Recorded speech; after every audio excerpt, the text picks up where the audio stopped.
В нашу редакцию обратились жители дома номер 2 по улице Октябрьской Ухтинского поселка Ярига. Здесь с конца февраля, в том числе все прошедшие праздники, жители первого подъезда живут без воды и канализации. Управляющая компания пытается устранить проблему, но все это время безрезультатно. Почему и, главное, сколько людям ждать, выясняла Виктория Науменко.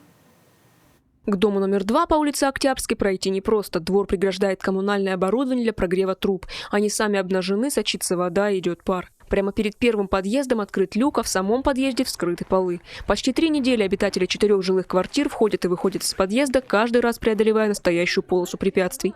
Делать это им приходится чаще обычного. Воду они с 21 февраля берут у соседей. Мыться тоже ходят к ним или к родственникам. Сначала воды не стало, потом канализации не стало.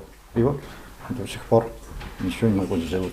За водой ходим, потом подъезд здесь, вот за водой к ним ходим, чтобы вот посуду помыть. На ведро. Дочь в Сосногорске живет, ездила к ней мыться, стираться.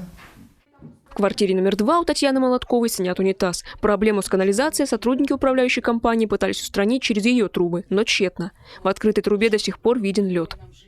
Посмотрите, там унитаз, все снято у меня, все откручено. Ревизию я уже прикрутила, потому что нет таких расползающих. Этот коммунальный коллапс случился из-за замерзших труб. Жители дома сразу обратились в свою управляющую компанию «Соцстрой», но там, по их словам, не оказалось аппаратов для прогрева нужной мощности. Нужные нашли спустя неделю, но и тогда проблема не решилась.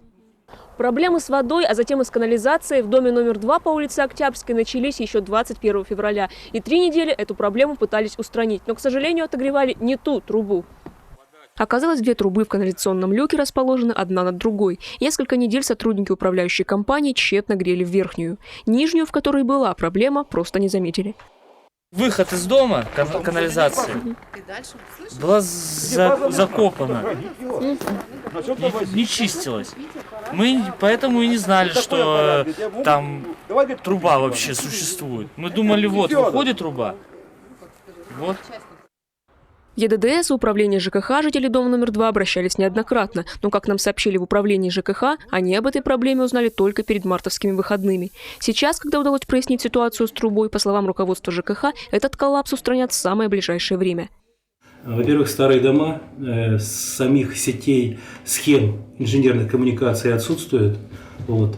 Буквально мы вчера с Валерием Александровичем, начальником нашим ЖКХ, выехали на место, собрали совещание, пригласили непосредственно туда значит, водоканал, работников водоканала и мастер, поскольку они старые работники, сети тоже знают очень хорошо. НП «Соцстрой» был, вот мы. И когда мы уже разобрались о том, что они как бы шли по неправильному пути. Конкретных сроков устранения проблемы ни управляющая компания, ни ЖКХ пока все же не называют. Зато счета по коммуналке жителям дома номер 2 пришли четко в срок. Причем ничуть не меньше, чем обычно. Виктория Науменко, Павел Лагутин, телеканал Юрган, Ухта.